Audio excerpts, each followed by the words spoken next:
Hello everyone out there on the internets. Oh my god, it's so fantastic to be at Gen Con. I'm so sad we can't all be together in Indy, but I am hyped that we can be here at least. And well done to the Gen Con team for inventing an entire new way of doing a show in the few months that we had. So thank you so much to the team. You guys are absolute legends. I am Benjamin Loomes. I'm the creator of Sirenscape and its CEO. I'm a gamer since I was very, very young, and I got the red box and my little mind was blown. I love Dungeons and Dragons. I play a lot of Cthulhu. I play Starfinder and Star Wars, all the games as much as possible. Just in case you have lived under a rock and don't know what Sirenscape is the app that brings incredible immersive music and sound effects to tabletop games. It's not just 15-minute loop recordings. It's this amazing device that takes lots and lots of samples, mixes them up, uses all sorts of fancy algorithms, and makes them come alive. Right, this is fun. I will, at the end, be asking for questions, so make sure you're thinking of those questions. You can chuck them in the chat whenever you like, and Dan will be collecting them. And yeah, so make sure you're thinking of everything that I'm not saying or I'm not making clear. What we are going to talk about today is why music and sound at the gaming table. What does it do, and how do we do it as well? I'll be showing you a little bit of prep about how you can prep your music to run a session. I'll be doing a live pretend gaming session as if I've completely forgotten to prep, and how we can get the Sirenscape sounds going and how we can use that power of music to really add to the immersion and the emotional impact of the games that you are running. I'll do a little bit of a deep dive into some sound design, show you how it works, what elements go into making a sound environment, and how you can do it yourself. And yeah, questions and requests for me to talk about things are exactly why we are here. We're going to all pretend we're in a live room. Hello everyone out there. It's a wonderful big room full of wonderful people, so make sure you're interacting. We've got a couple of people in chat who can answer your questions directly if they're able to, or if you can... he can give them to me as well. I recommend listening on headphones if you're able, because there's subtle, beautiful levels of sound and you're going to get the best result. Right, fantastic. I am going to go over to this screen. Do remind me if I'm in front of something vital, because I can also make myself disappear like that. So you can actually see the interface that I'm talking about. I'm going to be talking and speaking from one of my favorite modules of all time, the Forest Oracle, famously excellent box text, which I'm going to use. Have a listen to these couple of examples. A group of 7 men approaches. They are following the road east and are making good time, neither tarrying nor running. Their faces are expressionless. One is dressed as a cleric of some sort, and another is dressed as a travelling drummer. The others could be peasants or serfs going from one location to another for harvest season. Each carries some sort of weapon. It is plain they are not soldiers by their haphazard way of walking. They do not seem to be joking loudly or singing as they advance.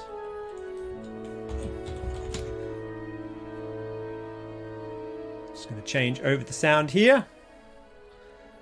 Excellent. We'll try that again with this. A group of 7 men approaches. They are following the road east and making good time, neither tarrying nor running. Their faces are expressionless. One is dressed as a cleric. The others could be peasants or serfs going from one location to another for harvest season. Each carries some sort of weapon. It is plain they are not soldiers by their haphazard way of walking. They do not seem to be joking loudly or singing as they advance.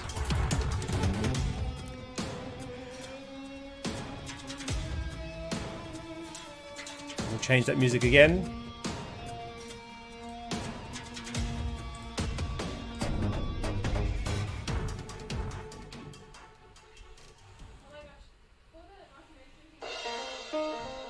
A group of 7 men approaches. They are following the road east and are making good time, neither tarrying nor running. Their faces are expressionless. One is dressed as a cleric of some sort, and another is dressed as a travelling drummer, or serfs going from one location to another for harvest season. Each carries some sort of weapon. It is plain they are not soldiers by their haphazard way of walking. They do not seem to be joking loudly or singing as they advance. I love you so much. How about this one? A group of 7 men approaches. They are following the road east and are making good time, neither tarrying nor running. Their faces are expressionless. One is dressed as a cleric of some sort, and another is dressed as a travelling drummer. The others could be peasants or serfs going from one location to another for harvest season. Each carries some sort of weapon. It is plain they are not soldiers by their haphazard way of walking. They do not seem to be joking loudly or singing as they advance. And one more.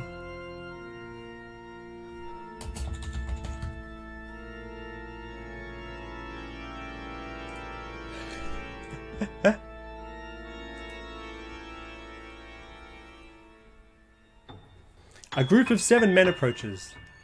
They are following the road east and are making good time, neither tarrying nor running. Their faces are expressionless. One is dressed as a cleric of some sorts, and another is dressed as a travelling drummer. The others could be peasants or serfs going from one location to another for harvest season. Each carries some sort of weapon. It is plain they are not soldiers by their haphazard way of walking. They do not seem to be joking loudly or singing as they advance. So, what does music do? How does it make that scene change so dramatically in your imaginations? For me, the same words conjure a completely different image depending on what music we have behind it. The music's able to completely reinterpret the scene. It elicits automatic emotional responses from you. It conjures colours in your mind and scenes and expressions on the faces. It changes the way the forest that they're walking through looks. And it does all of this subliminally. So we don't think, oh gosh, that drummer just made a cheerful rim shot, everything's fine, and these serfs have a spring in their step. And we also don't think, oh my gosh, a minor ninth. The inherent dissonance in that interval gives me a feeling of unease and distrust. Music develops character and connects emotions and ideas together. Wagner fully developed this concept of what we call a leitmotif in his own music, and most famously in the Ring Cycle, which has hundreds of tiny little fragments of music available, each corresponding to a different character and a different situation and a different motivation. He used this music to train his listeners to respond quickly and automatically to what eventually become incredibly short stimuluses. And fragments of music he then combines even these leitmotifs in different ways to sort of conjure a character and then cast that character in a new light. Here's a couple of examples of leitmotifs that I have rebuilt.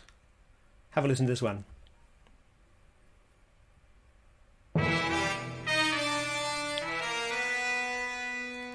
So what does those 7 notes or so do for you?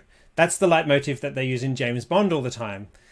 When he's struggling with a bad guy in the bath and he reaches out and there's a bar heater right there and he throws it in and the guy gets electrocuted, or he does a particularly awesome piece of dangerous driving. That leitmotif takes you straight to James Bond. I can actually see his face in my mind. The characters, the various different kind of characters that I visualize as James Bond. What about Leitmotif 2?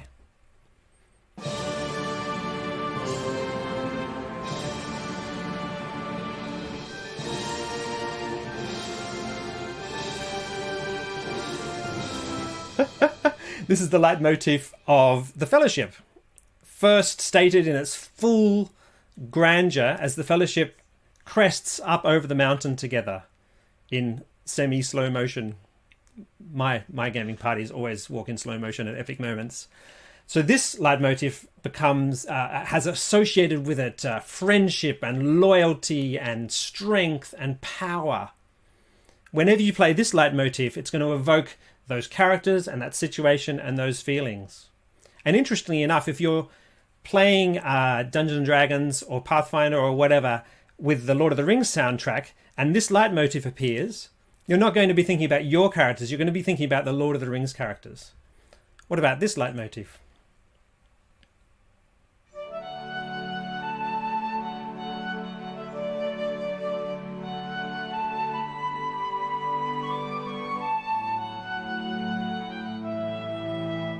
Now the music's major, and it's using simple warm string textures, and it's using a folky instrument.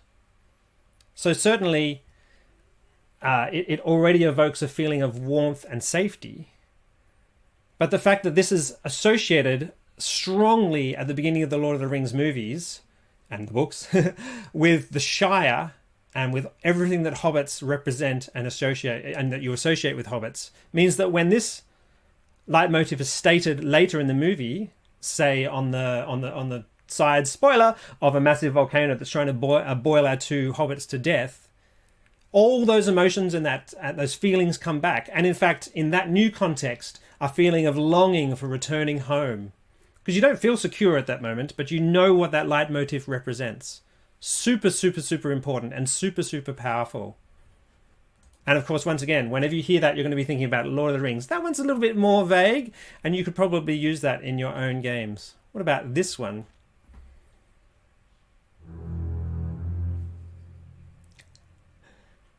Two notes.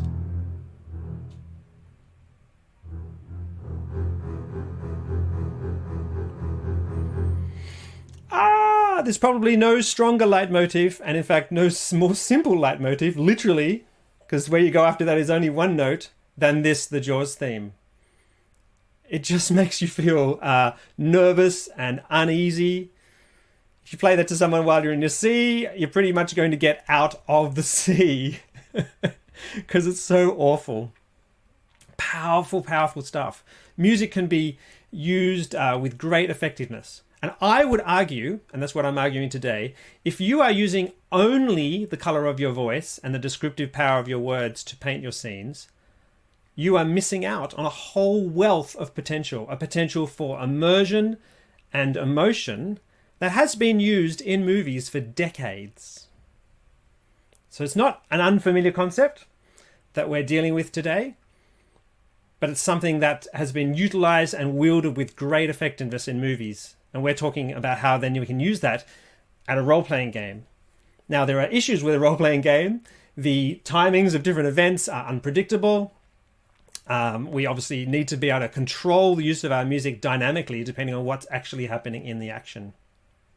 But wait, there's more. Movies don't use only music. The director of The Bride of Frankenstein, James Whale, said, I'm going to read this, "Lock yourselves in a windowless room alone, turn out the light, and put your radio on in such a way that all you get is screams and moans and unearthly noises produced by static. Unless you are a rare exception, you will very hastily switch on the light, fully expecting to see some terrifying intruder in the empty room with you." True, true, true. The up-and-coming director, who you may have heard of, George Lucas, said, "The sound and music are 50% of the entertainment in a movie." Super, super powerful.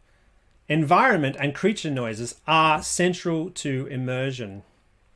So now I'm going to play you some sounds which can also function in a way that leitmotifs do in terms of eliciting subliminal, irresistible, emotional reactions.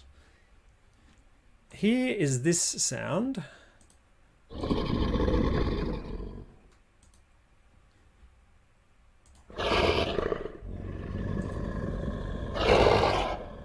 So, any creature with a large larynx is going to produce a low-pitched vocalization. Large creatures with apparently sharp teeth and open throats are dangerous to Homo sapiens. And hundreds of thousands of years of evolution should create in us an automatic, deep, subliminal fight or flight reaction. So you play those sounds and you're putting your characters already, your players already, involuntarily in that situation, making them feel uncomfortable. The cool things with these Red Dragon roars, just because while I'm here, I'm going to play you the original sample before we hear it Sirenscape protest it, and this is my own vocal performance. Just by the way. It sounds so scary. See how that's not scary at all? Do a little bit of pitch shifting and formant shifting and layering, and you get this instead. Isn't that cool? Ah, so funny. Okay, what about skittering spiders? Here we are. What about these sounds?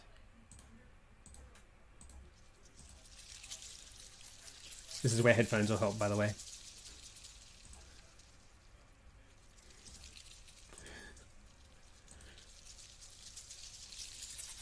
Oh. Now you can play this sort of sound literally on the edge of perception, so that people don't notice even that the sounds are happening.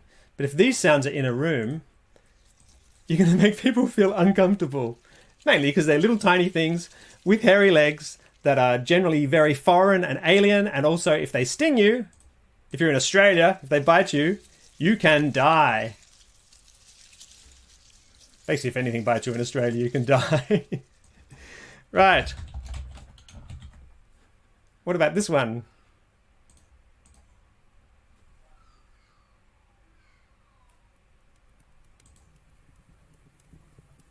Once again, a sound that can be on the edge of perception. Have a little listen to that.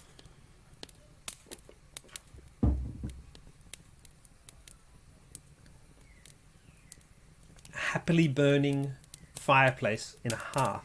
Now, it's not the fire. It's not the sound of a bushfire or a forest fire.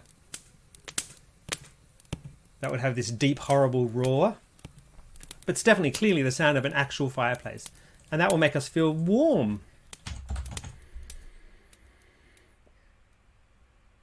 What about this one? A small larynx creature. It's clearly a baby goat. And it's so cute. It makes me smile. All the power of these sounds you can wield. What about this one?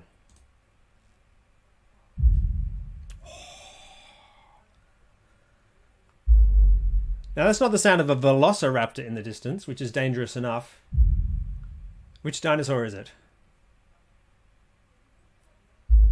Got to be a T-Rex, doesn't it? Or something really big, or something really, really bad.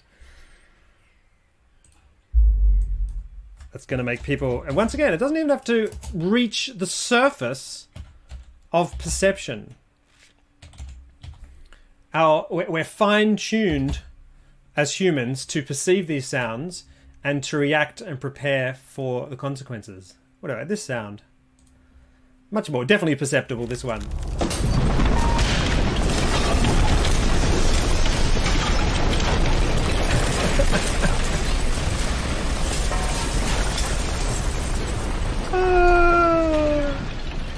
Oh my gosh. Yes, there you go. The sound of a building collapse. As a reminder, make sure you've got those questions coming in so they can be collected for me. Okay, imagine your turn when it comes around in the gameplay. You can get there and you can say, okay, right, it's my turn. I'm going to cast Fireball. And there's this kind of pause and like, yeah. And then I roll some dice. Excellent. Or you could just pick up your dice, trigger this sound.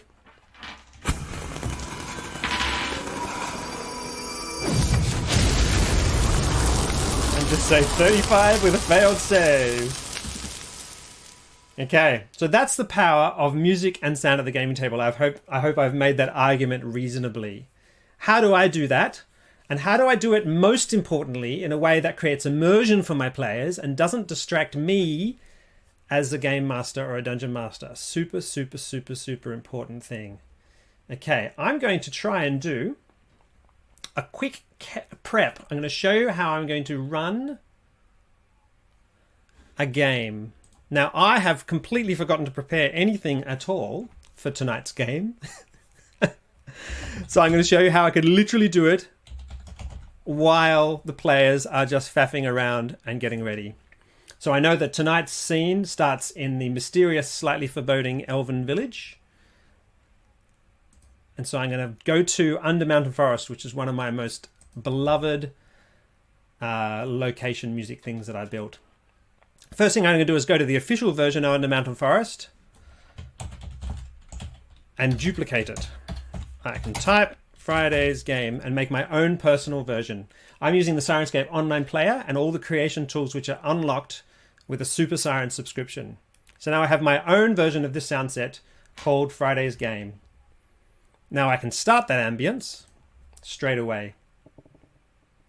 Now I know that hopefully, unless they completely mess about, there's going to be some battle at some point. And I've been playing before this game Dragon Heist. And I know there's a fantastic battle music track called D&D Battle Music. So I'm just searching in the element library straight away. And I keep click plus, and now that D&D battle track, which you heard just before we went live, is now available to me. I also know that Sirenscape released some really cool stuff for Avernus recently, which is kind of rocky metal music. So while my ambience is going and the players are getting themselves sorted out, I'm going to quickly go and grab Avernus rock music. And I'm going to copy that element to my sound set. Friday's game. There we go, copy. And that's copying. Excellent. So now I've got my battle track worked out. I also know that if they ever stop flaming well negotiating with the elves, they'll probably head out into the swamp at some point. So I'm going to take this oppressive heat mood. I'm just going to hope that's right. I'm going to copy the entire mood. Yep, Friday's game is auto-filled for me, including all the elements that run it, over to my Friday's game, so it's going to be available there. And I also know if they do end up in the swamp, they'll probably meet the lizard folk. And I'm going to go just type in lizard folk, and maybe there's a lizard folk battle in one of these sound sets. Lizard folk battle, excellent. So I'm going to copy that mood as well. Copy the sound set. And I'm pretty much all ready now. So that took me kind of 2 minutes of prep while the players messed around and talked about what they were doing and how they were going to get there. And now I'm ready to narrate. Go back to my sound set here. It has the lizard folk battle there, excellent. It also has oppressive heat, and it has my two music elements, the D&D battle music and the Avernus rock music. Excellent. It's all working. Our heaviest period for action in the week is Friday evening for people playing using the online player, which all goes via our server. So it's all working very, very smoothly for me at the moment. Thank you, online player. As well as running OBS and everything all at once. Hooray! Right. I'm going to narrate. I have to use one more chunk from Forest Oracle. The front door is not locked. The sound of gentle breathing comes from inside. When the door is open, sunlight illuminates the room. A young man sleeps on the bed. The room is furnished with 2 wooden chairs, a table, a couch, a pantry, a bed, a chest, and a stack of firewood for the fireplace. Before you ask, it says in the text underneath this box test, the fireplace has no secret compartments. Presumably they don't bother mentioning, but I'm going to take a stab here that also the couch doesn't contain any secret compartments, nor the pantry, nor the bed, nor the chest, nor the stack of firewood. Ah, fantastic. They eventually leave the elves negotiating, working out what they're having to do, which is to go and to seek out the lizard folk base, and be warned there might be something big and green there. So eventually they leave, and I click oppressive heat, and hopefully Sirenscape will smoothly transition into a swamp atmosphere. Excellent. At that moment, the party starts discussing splitting the party and taking someone going and getting the lich's phylactery that they were going to go and get, and the rest of the party say they're going to assault the lizard base. The sorcerer says, I need to cast message, so I quickly type message into the element search bar here, and I'm going to trigger message as he sorts himself out. What's your message? The sorcerer player says his message is, don't split the party, the DM will hate you forever. The DM finally runs out of patience and says, lizard people attack you. So I trigger my lizard folk battle. Excellent. And I'm going to start my awesome D&D battle music as well on top of that. Good. That takes ages now as we all roll for initiative and we do awesome stuff in battle. And the lizard folk kind of there. At some point I want to maybe turn up the music a little bit.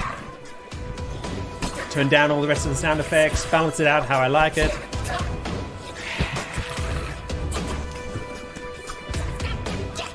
Just while other players are playing.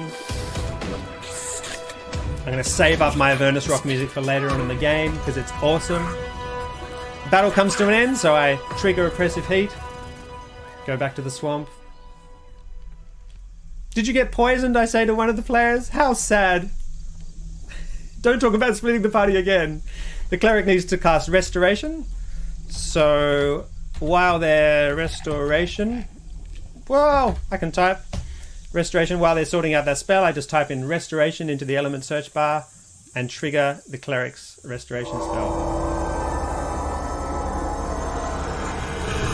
Bard is going to cast Cure.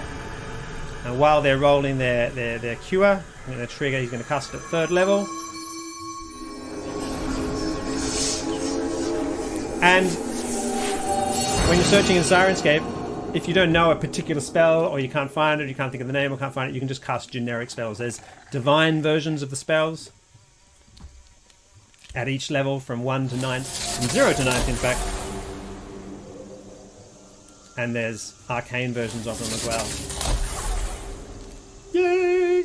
Good! So they finally, without splitting the party, reached the battle at the end. So I'm going to trigger the lizard folk battle.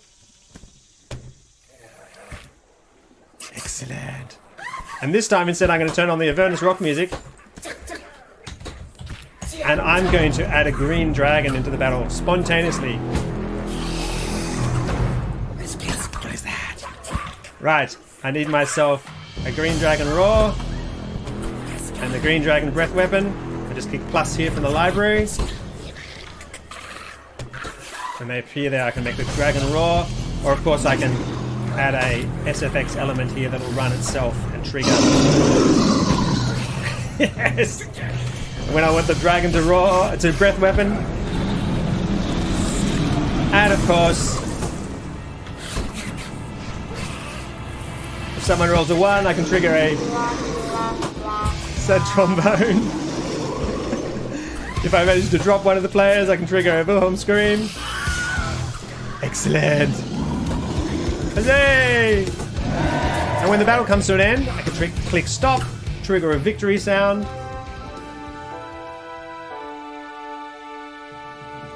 And then go back to the oppressive heat again.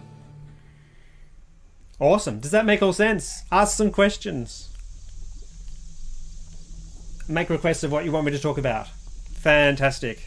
Ah, I love it so much. Right, now we're going to look at the anatomy of sound design.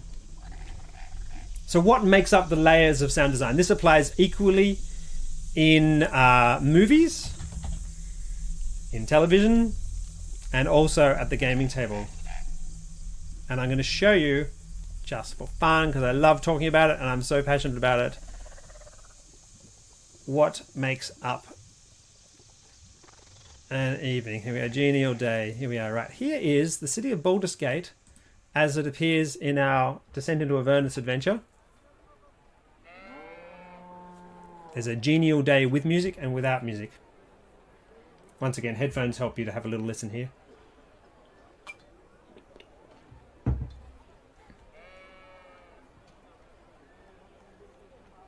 Someone has just asked, can I drag and drop elements around on the soundboard to arrange them according to your own taste? Yes, you can. So I can pick this little handle up here and move this element there, bump, and all the rest as well. And put things wherever I want them so they're all available in the order I want. Thank you, Dan. So, genial day. It's fairly subtle, of course. You don't want, when you're in the city of Baldur's Gate, to have like sound, sound, sound, sound. What I'm going to do now is silence all the elements. There's a custom mood I saved. I'm going to turn up the elements one by one and listen to see what's there. Okay, so they all go to silent. Right, Baldur's Gate ambience number 1.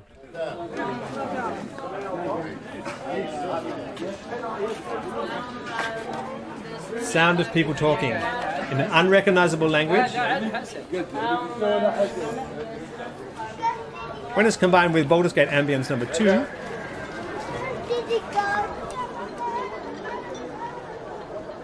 anonymous general crowd noise. It's really super important when you're doing a sound design not to have one person who comes back every time this loop repeats going, "Hey!"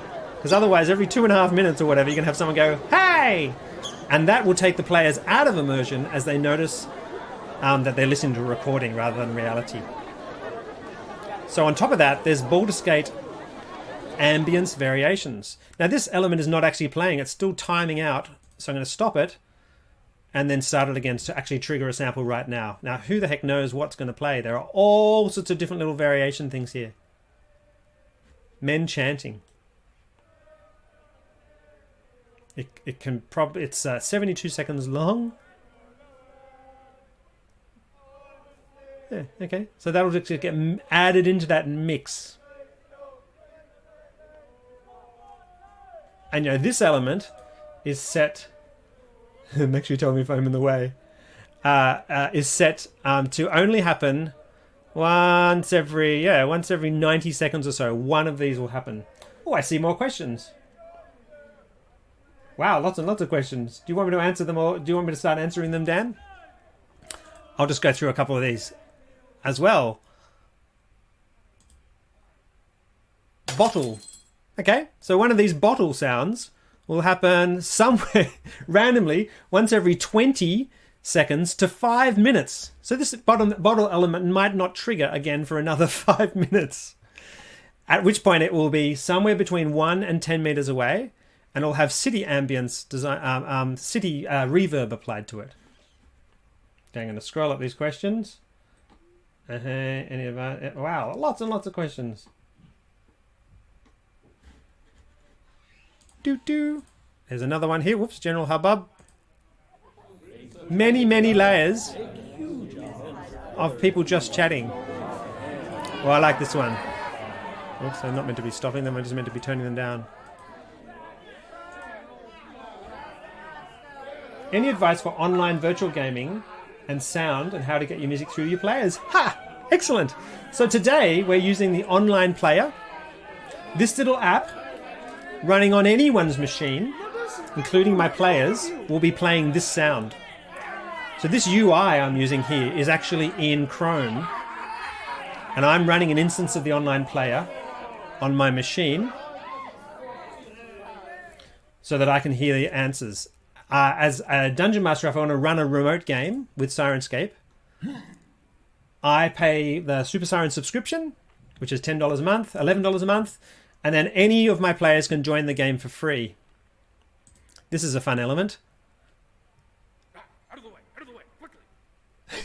Baldur's Gate residents. We had fans at Gen Con and other shows donate little fragments of conversation. So let me be clear with that. Dan can probably give you the details in the answers, but yes, we specifically designed an app which runs locally on the player's machine. So instead of jamming the Sirenscape, you want to strike a deal, do you? Sound design down your chat tube, you can actually have the app running directly on the player's machine. Oh, gusty wind. Let's hear this one. There you go. That's a part of the sound design. A bit of wind sound in your sound design does really well for gluing everything together. Bit of basically white noise. And we have sheep and horses and cows and dogs. Just triggering every now and then. Does this push through Discord, or can the players sit on the website in the background? So no, players just simply run the online player app. They click on a link that you give to them. It means, see how it says, whoops, it's directly behind me. See how it says the game master is me. Their online player app will say the game master is your name. And they'll be able to hear the sounds that you are triggering. People can also push it through Discord, but then of course you're using the compression of Discord, which is designed for voice. And you're compressing Sirenscape's beautiful, beautiful music. There's some bird songs in there. And that's it. That's everything that makes up Genial Day of course, with some music as well. Have a listen to that sound design.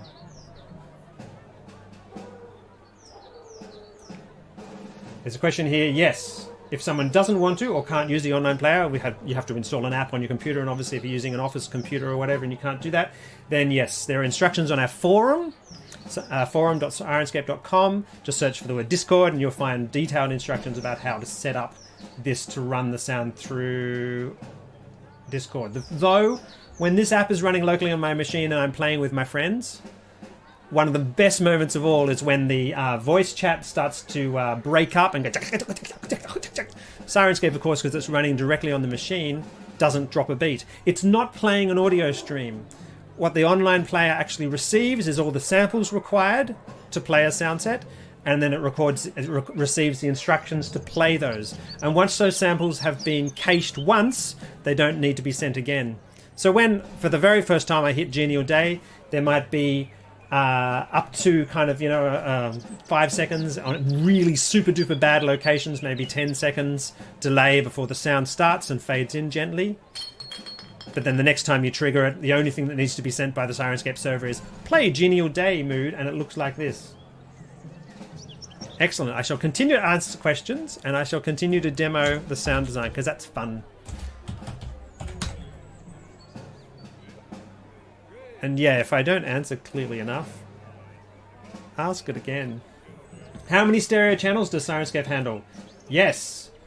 So the online player at the moment handles stereo. The standalone Sirenscape Fantasy player handles up to 7.1 surround. And then yeah, very soon, we just haven't implemented. We've got it in-house actually, implemented a little menu, and you'll be able to set the Sirenscape online player to also handle up to 7.1 surround. But obviously for stereo headphones, stereo is the best option. Are there options for games that aren't fantasy? Yes! Now I'm going to have to show you a starship. We have lots and lots of... we have official licenses to produce the official sounds for the Star, for the Starfinder role-playing game, and also for the Call of Cthulhu role-playing game. But I'll just show you a starship because it sounds so cool. This will be the first time I've played this on my system, and you can hear how long it took to start. It's not very long.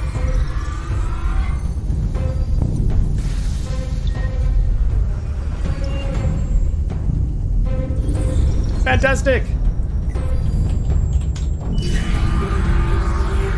Oh yeah, I need to fire some weapons.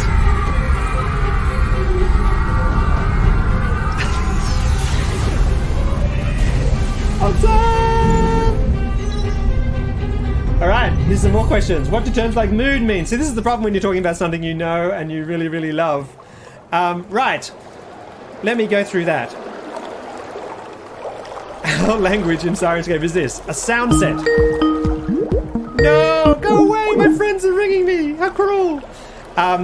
A sound set is a single one of these that you're seeing. So I've gone to the salvage operation sound set, which is the music and sound you need to run the second part of the Ghost of Saltmarsh salvage operations. Don't call me again, Dice Stormers.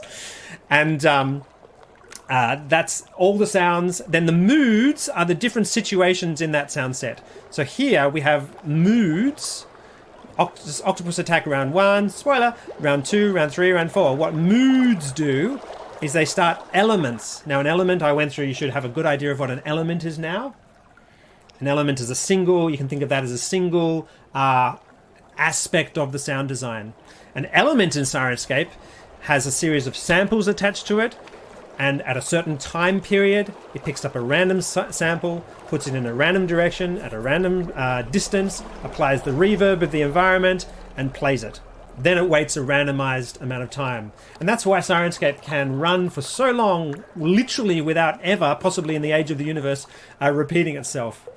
Because once you get sort of numbers and you square them, you cube them, and you look at probabilities, you can never get back to the original state.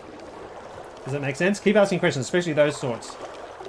Can you speak to your background as a musician? That's a lovely thing. Okay, I'm going to start Octopus Attack round 14. This is cool.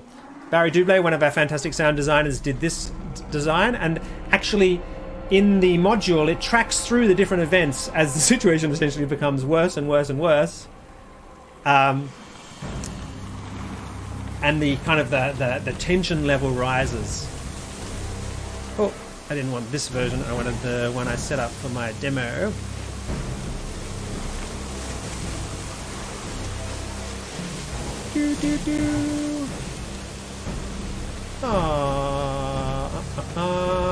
There it is. Good, so I made a custom version so I can do this. Silence everything. And once again, it will silence all the elements and I can go through and play them for you as well. I just love this sort of stuff. Right, can you speak to background and musician? Okay. While I do that, I'm going to turn up these. So this actual track, round 14, has these three musical components in it. I am a pianist and a singer and a cellist and a recorder player and things like that. I studied composition at uni at the University of Sydney. And probably the weirdest and most hilarious and funny and unusual thing about my career is that I'm making money as a composer, and that thousands and thousands upon thousands of people are always listening to my music, which is just so exciting and thrilling and wonderful. A lot of people who study composition end up just doing a completely different job or teaching, which I love doing for many, many years. I'm also an opera singer and work professionally with Opera Australia and with a number of other opera companies. Quite busy until basically the age of 34 or so, when Sirenscape started taking over more and more and more. And I've done conducting and all sorts of things like that. And yeah, I think that the weird combination of being an amateur programmer and an actual musician and a genuine role player, so it kind of combined in the perfect storm. So that when I was playing Dungeons and Dragons about 10 years ago, 11 years ago now, it kind of seemed weird to me that I didn't have music and sound in the background. So I searched for solutions, and there really weren't many at that stage. There were some recordings and things like that, so I started making recordings. And the genesis of Sirenscape itself comes back to this one moment at the gaming table where I'd done a recording of a medieval town, and there were dog barks in there, and there was a wolf howl in there, and the players had been in this one location for like literally 7 times around this recording. It was only a 15-minute loop, and because they were negotiating for how many gold pieces they get for the Flurgle they brought back or whatever, what players are like. And they literally stopped the table and all together went, oh, because they'd heard this particular sound sequence over and over again, until rather than putting them into immersion, it was actually taking them out of immersion. And so I started trying to make my sound recordings longer and longer and longer. But then, you're dragging in samples, more and more samples, all these different elements of the sound design into an audio file. But of course, an hour-long recording is still going to sound exactly the same every time you do it, and you can't just turn on the rain or add in the lizard folk or change out the music. And that's when I got to the point where I thought, surely a computer is good at this sort of thing. Right, that's one layer of the sound design. Here's another layer of the sound design that's in there, combined. As you can hear, much sparser, only doing things every now and then. Here's another layer of the sound design that's running by the time we get to round 14. Okay. So I built a fairly dodgy version of Sirenscape written in Python, which was a programming language that I'd used before as an amateur. I shared it online as donationware. You can look back and see posts on rpg.net, I think still has them, and you can use the Wayback Machine and look at what it was back then. And people then started asking for more flexibility. They wanted to be able to run it on their iOS devices or their Android things. And that's when we got together and, actually made a professional company out of this. Can you drag and drop elements around on the soundboard to arrange them according to your own taste? Yes, already answered that. Absolutely. I'm noticing that spells are much louder than mood effects. This was the case with spells and other shortcuts when I used them in Sirenscape in the past. Are there plans to have a separate volume controller for those samples? Yes. Yes, and in the fantasy player that's already there, you can literally adjust the volume of those one-shots, we call them. There's another bit of in-house terminology. These things that you just click and they play one sound once is called a one-shot. There's a separate volume control for those. It is actually not on the public version of the online player, but will be literally very, very soon.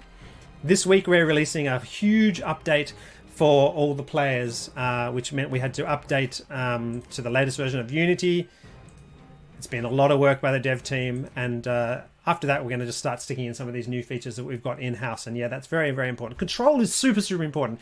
If your spell sound is so loud in the room because of your speaker setup and the peculiarities of that it dominates the entire environment, it's going to take the players out of immersion. And if you play the wrong sound at the wrong time, or you know, Darth Vader's theme starts just when you're trying to negotiate with the elven leader, suddenly their emotional reaction to that NPC is going to change and not be ideal.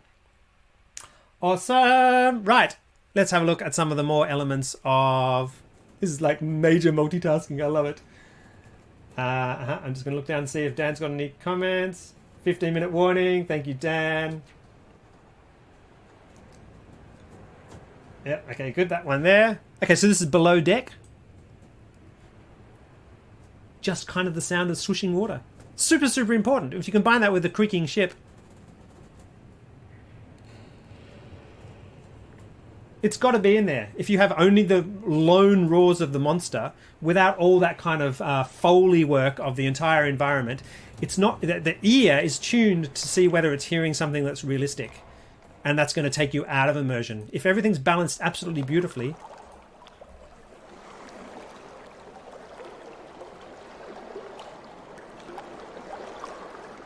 Awesome. Can you record as you play to have a soundtrack? Yeah, you can record the output of Sirenscape. I'm recording right now and streaming its output to you. So that's very, very easy. Anything that captured sound card output is the best way to record Sirenscape. Tentacles! Yes! And Tentacle Strike. Both of these are waiting at the moment and not making any sound. Where do you get the sound elements, and how do you record or create them? That's a cool question.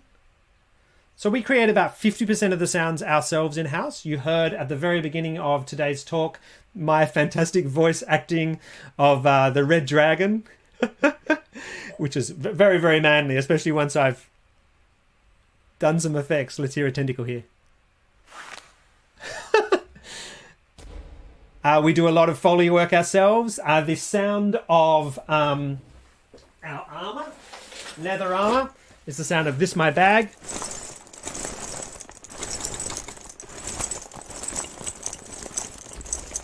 Isn't that fantastic? We recorded arrow strikes. The arrow strikes are cool because the arrow strikes are created literally by me going with a stick past the microphone for the flight of the arrow, me banging on the desk, which I won't do now, and then the sound of the arrow, the ones that hit wood, is a ruler over the edge of the desk and me going...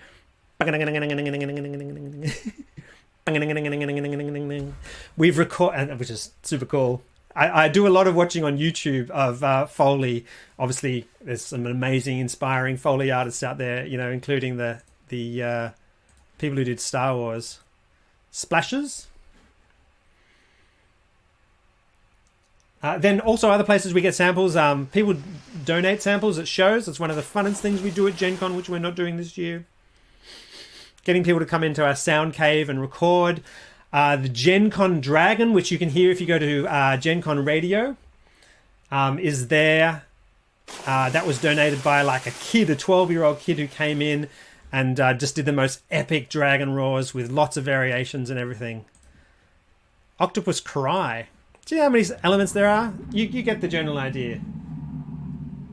Yes, bringing in personal sound effects. Okay, I created those Leitmotifs yesterday because I didn't want to use the actual recordings so we don't get a copyright strike.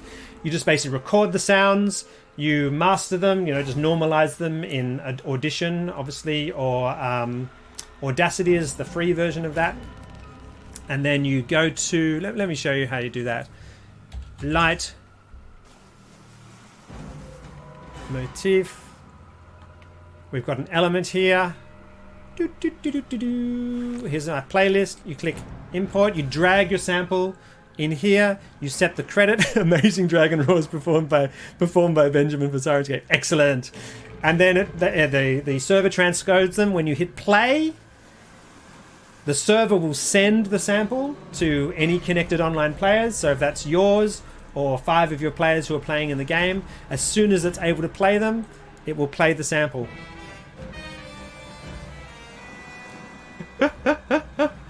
Excellent. Right, I'm going to look down here, make sure there's any... Can you increase the frequency when sounds go off? Yes! Let me show you that. Let's go back to my demo. I'll show you the inside of an element. That's a great idea. Thank you, person asking question. Language operation. Using Sirenscape for podcasts and streams. Yes! Go to our FAQ page. Just search Sirenscape FAQ. And search for, stream or YouTube or whatever. You'll find all the information you need. We love people using Sirenscape on your shows. Basically, the conditions are you just give Sirenscape a shout out, and there's a little description about how to give due credit. You can use it under Creative Commons Attribution License, and you will not be pinged on YouTube for using, soundtrack music or whatever. And of course, tweet out and say hi, because that's fantastic. Right, 9 minutes. Let me just show you the inside of an element. Octopus Cry. Getting really nerdy and technical now. There are really great videos showing you how to do this. Right, this Octopus Cry played. It's now going to wait 0 to 3 seconds from the end of the sample before it plays another one. So that's the end of the sample there. It's counting some amount of time.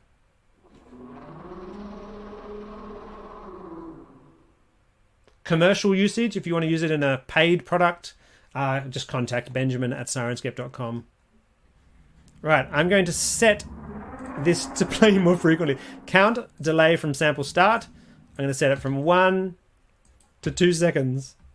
Let's see how frequently it goes now.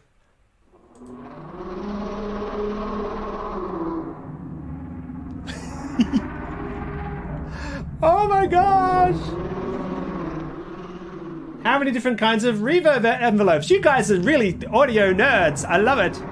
Here are the reverb. Stop! All the octopuses! Here are all the reverb types. All of those.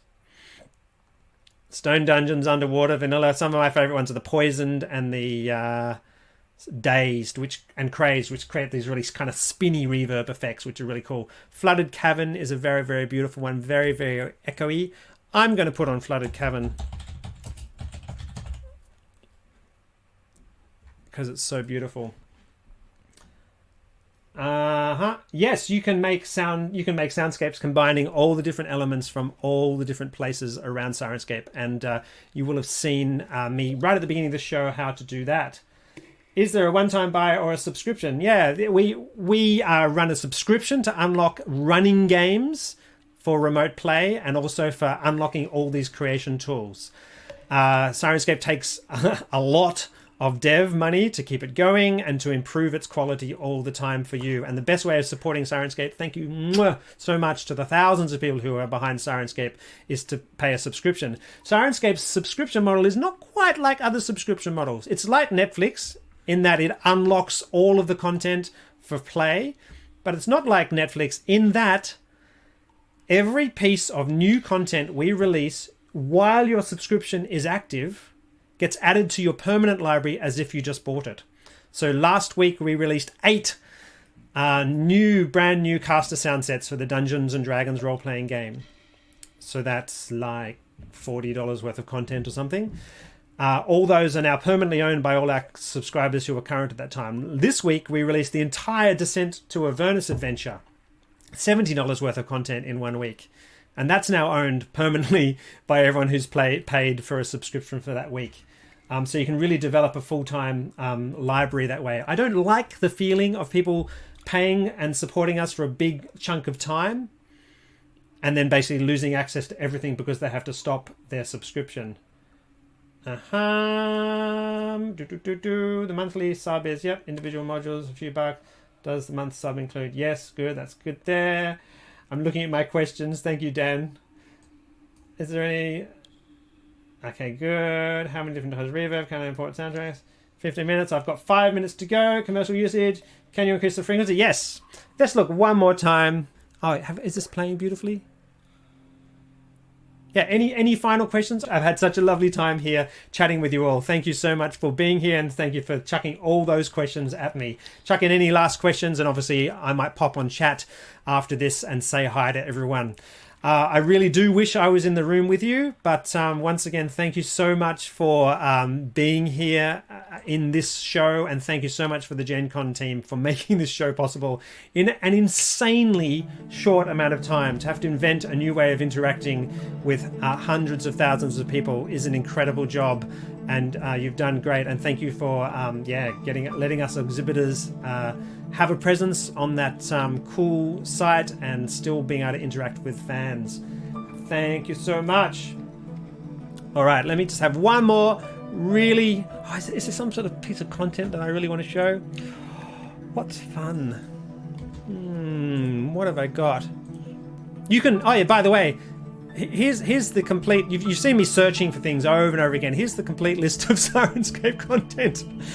Call of Cthulhu adventures, Dungeons and Dragons adventures, Pathfinder adventures, lots and lots of pre-prepared material so that you can just play the game without really even having to do any prep at all. But you've also seen how easy it is to prep, so go back and watch the beginning of this episode if you want more information. There's even cool stuff from our buddies at Realmsmith, and lots of community content that people have built. But you can also, with a little bit more preparation, here's a playlist that I made called Seminar, which just has the sound sets that I really, really need right for this actual adventure. Let's trigger some bard spells, because I love my bard. What's my favorite bard spell? Stinking Cloud, because that's cool. Excellent. It's been... Oh yeah. I said there wasn't volume control in the online player yet for one-shots. Of course there is. I can actually turn them directly down on the element. What we're going to have is a global one-shot volume control as well, like there is in the fantasy player. Right, if you need to get started with Sirenscape, go to Sirenscape.com. Grab yourself a free trial. In fact, search for Sirenscape free trial. You can grab a Super Siren subscription free trial right now, and everything is unlocked for you as if you're a full subscriber. For 30 days, if you cancel your sub before 30 days is over, you don't pay anything. You'll be able to run games. You'll be able to test out all the content. Super duper duper double plus, jump on support at Sirenscape.com and ask questions. There's a wonderful community of people in our forums.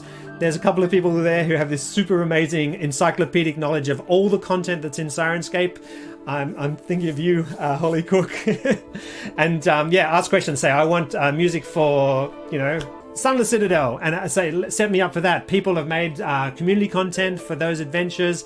Ask for help, ask for clarification, ask questions. Have a go. There's fantastic how-to videos. So don't be silent. If you're confused and you can't get it going, ask for help. That's probably the best tactic. If you don't want to sign up for anything or even register, you can just download the Sirenscape Fantasy Player, which is a standalone offline app that doesn't require internet connection at all.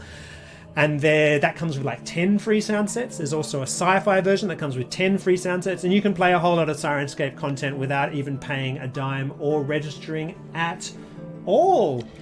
And I think that's just about it, apart from triggering some more bard spells.